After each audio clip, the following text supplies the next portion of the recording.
सेशनला चालू करूया आपण. तर लास्ट लेक्चरला आपण बघितलं होतं की सिलेबस काय होतं, स्टील स्ट्रक्चर कुठून जन्म झाला होता, कॉमन स्ट्रक्चर्स काय काय होते हे सगळं बघितलं आपण. हे बघा माझ्या मित्रांनो, जेही सांगतो मी थोडंसं नोट डाऊन करण्याचा प्रयत्न करा. थेरॉटिकल सेशन्स तर मी नोट्स देणारच आहे तुम्हाला.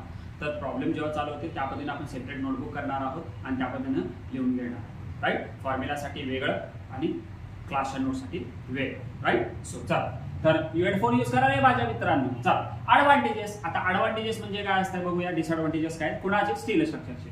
ओके, तुम्ही सांगू शकता डे टू डे लाईफचे ऍक्टिव्हिटीज जे करणार आहेत तोच ते आहेत. बघूया. So first that will be having the high compressive strength as well as the tensile strength. म्हणजे दोन टाईपचे तुमचे नेचर असणार आहे, कॉम्प्रेशन आणि टेन्साईल. सो त्यासाठी हे हायली कॅरी करू शकतं to carry the heavy loads. Okay, त्याच्यानंतर वर्सॅटाईल मटेरियल. आता वर्सॅटाईल मटेरियल म्हणजे काय, so that will be that can be change into any mould, shape and size. आता तुम्ही काय जे काय स्टील स्ट्रक्चर असणार, स्टील स्ट्रक्चर तुम्ही लिक्विड फॉर्ममध्ये करणार आहात ना. सो ते सगळं मटेरियल काय कुठल्याही शेपमध्ये नंतर लिक्विड फॉर्ममध्ये कुठलं शेप पाहिजे त्या शेपमध्ये तुम्ही हा मटेरियलला रोल करू शकता. So that is the versatile material will be that. Okay, ductile material that is the most important thing will be that. Ductile material मागच्या लेक्चरला पण सांगितलं होतं. Okay, prior to intimate before the collapse, that is nothing but the ductile material is there.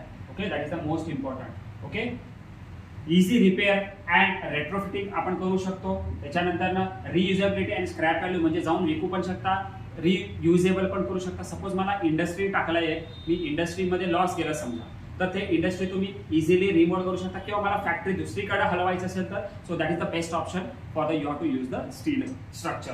So जेणेकरून that is the लीजवरती असेल तर मी काय करणार आहे लँड, तर मी बांधकाम करणार, पण बांधकाम करताना आरसीसी नाही करणार, तर पर्टिक्युलरली स्टील स्ट्रक्चर मी यूज करणार. ठीक आहे. So better solution to cover large span and tall structure. So मी ते सांगितलंय, लग्न करताय मध्ये कॉलम वगैरे आला तर नाही चालणार, तो अडथळा निर्माण होतो. त्यासाठी we have to generally focus on the tall structure as well as the where the span will be larger. So that is the best advantages of this kind of the steel structure. Clear. And very high speed of the construction as compare to तुम्ही तर curing वगैरे सगळं करा, तिथं क्युरिंगची गरज नाही राहते. Welding असेल, वोल्टिंग असेल, डायरेक्टली फिक्स करा आणि यू हॅव टू 1-2 दिवसात तुम्ही स्ट्रक्चर आरामशीर उभा करू शकता. Okay, based on the project. Clear. तर म्हणू नका की सर सगळे स्ट्रक्चर 2 दिवसात कसं काय पॉसिबल नाही आहे. Based on the structure we can build as compare to the RCC structure. Okay, easy fabricated and produced massively. So this is the most also important. फॅब्रिकेशनमध्ये तुम्ही इझिली करू शकता आणि त्या पद्धतीनं स्ट्रक्चर उभा करू शकता. So these are the various advantages. Question विचारलं जातं काय एमएसबीटीला, येस ऑफकोर्स 4 मार्कासाठी तुम्हाला क्वेश्चन विचारायचं शकतं किंवा 2 मार्कासाठी. अँड लिस्ट किंवा write down the advantages and disadvantages of the steel structure. Disadvantages काय बघूया. सो डिसएडव्हान्टेजेस, ओके, त्याचं इनिशियल कॉस्ट जे असणार आहे ते हाय असणार आहे as compare to RCC. Corrosion होणार, मग त्यासाठी काय करावं लागतं, पेंटिंग करा. सो करोजनला रोका. नंतर ना low fire resisting is that. So that is the आग लागलं तर तो वितळू शकतो. ओके, सो त्या पद्धतीनं काळजी घ्यावी लागेल आपल्याला. नंतर ना required the skill labour. This is the most important.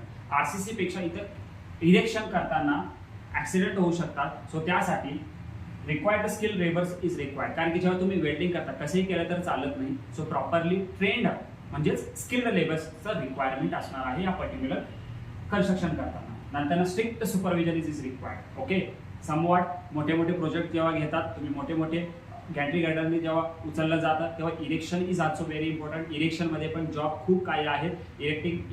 इरेक्शन्स अतिशय टॅलेंटेड पीपलचं काम असणार आहे. तोही इरेक्टिंग इज नॉट पॉसिबल. उचलून ठेवणं एका ठिकाणी हे पॉसिबल इरेक्शन इंजिनियर करू शकतो. त्यांना तेवढं सुपरवायझर, ज्युनियर सुपरवायझरची साथ पण लागेल तुम्हाला. So the strict supervision is required. Erection म्हणजे काय, एक वस्तू दुसरीकडे ठेवणं. जसं की गॅन्ट्री गर्डर असेल, सो गॅन्ट्री गर्डरला तुम्हाला वर प्लेस करायचं, त्या पद्धतीने तुम्ही मशिनरीज लिफ्ट करून प्लेस करावं लागतं. त्यासाठी प्रॉपर लोडिंग अरेंजमेंट करून तुम्हाला ते करावं लागतं. सो त्यासाठी इथं तुमचं झोके में उठाना पडतात ज्या, तेवढं सोपं नाही आहे आणि त्यांना पेमेंट पण खूप काही आहे.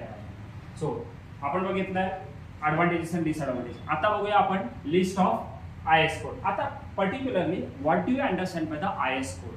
IS code is nothing but the Indian standard code माझ्या मित्रांनो. सो इंडियन स्टँडर्ड कोड म्हणजे काय, जसं तुम्ही सोने खरेदी करायला जाता त्याच्यामध्ये BIS असतो, ब्युरो ऑफ इंडियन स्टँडर्ड. त्यांनी सांगता ना 24 कॅरेट. तुम्ही कशावर विश्वास ठेवता, काय म्हटलं की BIS सांगता. हां, हे BIS काय काही इंजिनियर्स येतात, काही सायंटिस्ट येऊन हा तयार केलेला कोड आहे. जसं की सिव्हिल इंजिनिअरचा कोड असणार आहे, जसं की तुम्ही वेगवेगळ्या फार्मसीचा कोड असणार आहे, मेडिकलचे सगळ्याचे वेगवेगळे कोड्स आहेत. सो ते कोड्स तुम्ही करता, म्हणजेच काय करता, universally that will be in India, that will B same follow करता. ओके. आता तुम्ही कुठल्याही सोन्या खरेदीकडे जावा तरी म्हणता का नाही कॅरेट 24, कॅरेट 22. सो हे तुम्ही कशावर विश्वास ठेवला जातं, तर त्यांनी जांच पडताळणी जे असतं ते IS कोडनी केलं जातं. सो याच्या पर्टिक्युलरली युनिफॉर्मिटी मेंटेन करण्यासाठी ते केलं जातं. सो IS, आता नीट लक्ष द्यायचं, हा क्वेश्चन तुम्हाला एक्झाममध्ये विचारू शकतात, जास्त करून 2 मार्काला किंवा 4 मार्काला. लिस्ट ऑफ IS कोड्स लिहा म्हणून. बघा, IS 800 2007 याचा मिनिंग समजून घ्या. Indian standard 800. हे 800 हा त्याचा कोड आहे आणि 2007 हे लॉन्चिंग डेट आहे. राईट. सो त्याच्यानंतर किंवा त्याच्यामध्ये लॉन्चिंग डेट म्हणा किंवा त्याच्यात अपडेटेशन डेट जेव्हा येतात, सो ते अपडेशनचे इयर्स असतात. राईट. सो 2007 मध्ये तो IS कोडचा जन्म झालेला आहे, IS 800चा. ओके. पहिल्यांदा 1983 होता. सो बेस्ड ऑन नंतर रिवाइज केलेला कोड आहे, तो रिव्हिजन आहे 2007चा. So code of the practice for the general construction in the steel structure, म्हणजे इथं वर्ड कुठं लक्षात ठेवणार, स्टील स्ट्रक्चरसाठी IS 800चा यूज केला जातो. सो सिमिलरली IS 875 1987 मध्ये त्याचा जन्म झालेला आहे. IS 875 हा code for practice for the loading purpose. बघा, design of loads for the building and स्ट्रक्चरसाठी. त्याच्यामध्ये वेगवेगळे लोड्स आहेत, जसं की part 1 IS 875 1987 part 1, part 2, part 3, part 4. So याच्यामध्ये डेड लोड असणार आहे, इम्पोज्ड लोड असणार आहे, विंड लोड असणार आहे, special load and load combination. हे सगळं मी टेलिग्रामला ऑलरेडी अपलोड केलेलं आहे, तुम्ही जाऊन तिथे बघू शकता. 1983 हे आहे तुमचं critical for the earthquake resistance, म्हणजे अर्थक्वेकच्या संदर्भानुसार जे आहे, सो त्याच्यासाठी आपण वापरला जातं. ठीक आहे. सो वेगवेगळे IS कोड आहेत मित्रांनो, ते IS कोड आपल्याला फोकस करणं गरजेचं आहे. सी नेक्स्ट मी एका याच्यामध्ये दिले जेवढे IS कोड लागतील याच्या पलीकडे विचारलं जाणार नाही तुम्हाला. आणि वन मोर इम्पॉर्टंट, हे गव्हर्नमेंटला पण भरपूर वेळा विचारलेलं आहे. 1983चं ते अर्थक्वेक रिलेटेडचं होतं. राईट. IS 808 1983 थर्ड रिव्हिजन, 3 वेळा रिव्हिजन झालेलं आहे. Dimension for the hot rolled steel section, beams, column, channel and angle section. ठीक आहे. त्याच्यानंतर IS 816 जर बघितलं, critical for the size of weld and stresses in the weld. नंतर IS 1363 you have to use for the black boards. आणि one of the very important IS 456 800 हा steel स्ट्रक्चरसाठी, IS 456 हा RCC स्ट्रक्चरसाठी. Plain and reinforced concrete code of the practice. So this is the most of the 7 IS codes will be there in examination मध्ये विचारू शकता. मी म्हटलं गव्हर्नमेंटमध्ये पण भरपूर वेळा विचारलेले आहेत, सो त्याबद्दल तुम्ही हे रिव्हिजन करून ठेवायचं आहे. सो माझ्या मित्रांनो, अतिशय महत्त्वाचं, आता IS कोड BIS वगैरे जे ब्युरो ऑफ इंडियन स्टँडर्डमध्ये तुम्हाला पोस्ट निघतात. राईट. सो त्याबद्दल you have to be alert on the Telegram channel. मी पोस्ट केलं जाईल की केव्हा केव्हा तुमचे वेकन्सीज आउट होतील. ओके. सो याच्यामध्ये पण तुम्हाला ॲज अ ज्युनियर इंजिनियर म्हणून डिप्लोमावरून जॉब्स लागू शकतील. So after diploma you can do this one. Clear. So त्यासाठी टेलिग्रामचं लिंक मी प्रोव्हाइड करून दिलेलं आहे, त्या पद्धतीने चॅनलला तुम्ही सबस्क्राईब करू शकता, जॉईन होऊ शकता. महत्त्वाचं आपण बघणार आहे types of section. So my dear students, type of सेक्शनकडे आपण वळूया. बघा, स्टील स्ट्रक्चरमध्ये rolled steel to required shape during the fabrication. जेव्हा तुम्ही फ्लोचार्ट मी दाखवलेला आहे तो लिक्विड फॉर्ममध्ये होतो, तेव्हा लिक्विड फॉर्म नंतर घट्ट होण्याच्या अगोदर तुम्ही कुठल्याही शेप्स तुम्ही देऊ शकता. याचा जन्म कुठून झालेला आहे ते आपण बघूया. कॉमनली अवेलेबल कुठले कुठले आहेत ते पहिल्यांदा आपण बघूया. So first of all I section असेल, T सेक्शन असेल, त्याच्यानंतर चॅनल सेक्शन असेल, Z सेक्शन असेल, steel bar, tube, plates etcetera. We have to these are the commonly available. पण कुठून आलेला आहे हे रेफरन्स आपण स्टील स्ट्रक्चरल इंजिनियर हँडबुक और steel table for a structural sectional details याच्यातून याचा निर्माण झालेला आहे. याचं निर्माण कोण केलेलं आहे सर? याचा निर्माण केलेला आहे तुम्ही IS 808 जे बघितला होता तिथून त्याचा निर्माण. त्याच्यामध्ये पूर्ण स्टील टेबलमध्ये IS कोडमध्ये सगळं दिलेलं आहे, त्याचा प्रॉपर्टीज सगळे दिलेले आहेत. जसं की IX असेल, IYY असेल, एरिया असेल, त्याचा वेट असेल, त्याचा पर्टिक्युलरली सगळे डायमेन्शन्स त्याच्यामध्ये दिलेले आहेत. Okay. So commonly steel structure बघा, 3D व्ह्यू अँगल दाखवण्याचा प्रयत्न करतोय. T बार तुम्ही मॉसमध्ये पण बघितलेला आहे, याचे डायमेन्शन्स आहे. T बार्स बघा, हे T बार आहे, T लेटर. राईट. हे L हे लेंथमध्ये, हे अँगल सेक्शन. राईट, हे वाईड फ्लॅंज बीम, हे आय बीम, राईट, हे HSS म्हणजे hollow steel square, so square section and channel section. So that are the different kind of the steel members are available. आता I section exactly काय असतं, कसं read करायचं ते नीट बघा. एक्झाममध्ये क्वेश्चन्स विचारलेले आहेत, what are the different types of the I section and give the one example and with help of the drawing म्हणून बघूया कसं देतात. हे आय सेक्शन आहे, नीट बघून घ्या. सो एज अ डेझिग्नेशन आपल्याला विचारतील ISJB फुल फॉर्म आणि युजेस काय. यूज तर सगळ्याला कॉलम आणि बीमसाठी यूज केलं जातं. सो पर्टिक्युलरली ISJB काय, Indian standard junior beam. J stand for the junior beam, B stand for the beam, J stand for the junior, IS म्हणजे इंडियन स्टँडर्ड, एवढं तुम्ही लक्षात ठेवून घेऊ शकता. ISLB Indian standard light beam, clear, medium beam, heavy beam आणि W beams wide flange beam. Okay, so this is the important session to you. So I section म्हणजे काय कळालं. सो ह्या पद्धतीचं Indian standard junior, Indian standard light, medium, heavy, flat एवढंच लिहायचं आहे आणि त्याचे युजेस तुम्हाला मी लिहून दिलेलं आहे. सो जेणेकरून तुम्ही हे लिहू शकता. नंतर ना एक्झाम्पल कसं द्यायचं, कुठलं पण एक्झाम्पल घ्या. हे कुठून घेतलेलं आहे, ISMB 500, हे स्टील टेबल किंवा IS कोडमधनं आहे. त्या पद्धतीनं याचा particular weight 0.852 kilometre per metre, म्हणजे पर मीटरला याची किती किलोमीटर असणार आहे, 0.852 असणार आहे. So my dear students, this is the depth. ISMB काय शोज करतो, 500 म्हणजे ISMB म्हणजे काय, Indian standard the medium beam.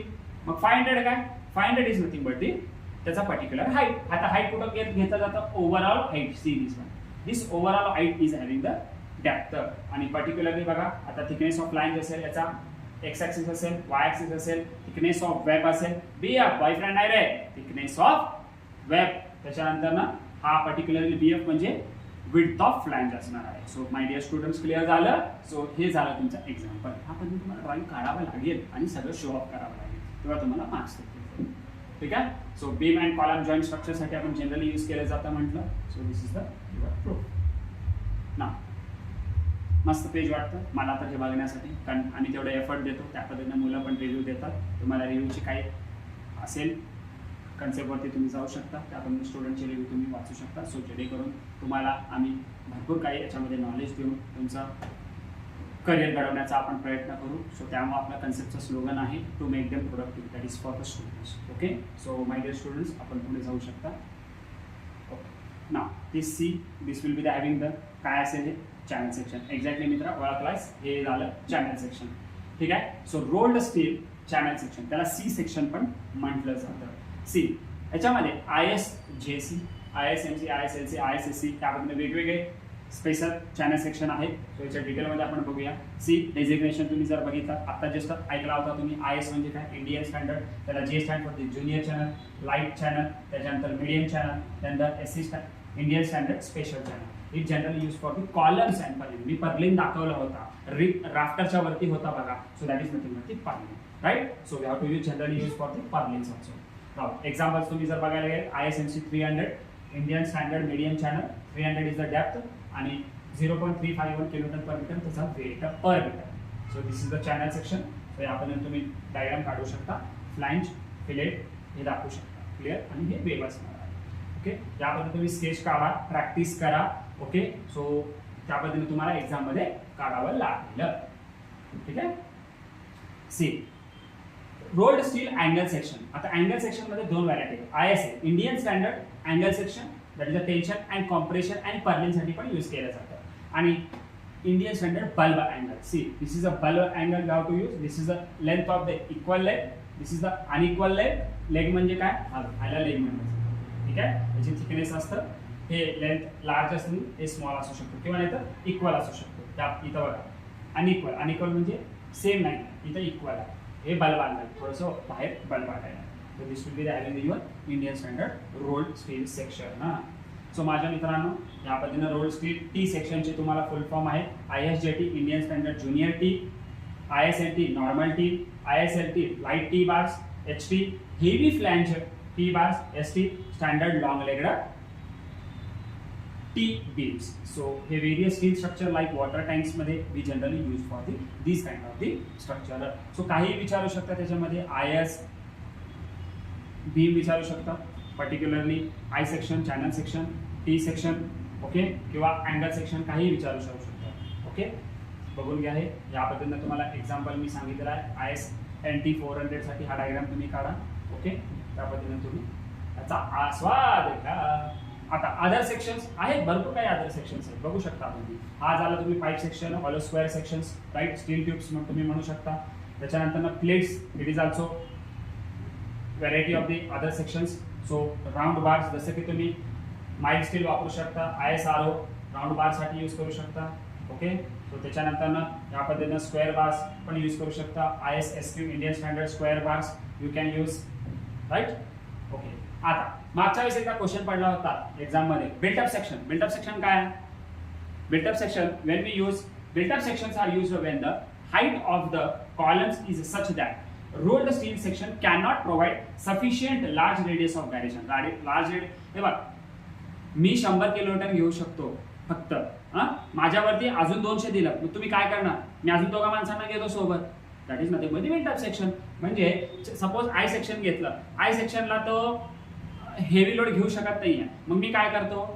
अजून एक बीम टाकतो का? नाही, खर्च वाढतो. मग त्यासाठी काय करतो? मी बिल्ट अप सेक्शन करतो. जसं की तुम्ही रेल्वे स्टेशनला बघितलं तर सी सेक्शन ह्या पद्धतीनं दिलं जातं शेप आणि जॉईन केलं जातं. तुम्ही नीट बघून घ्या. That is the one kind of the built up section will be that. So radius of gyration तर सफिशियंटली नसेल, that's why you have to provide, म्हणजे extra take care of the loop.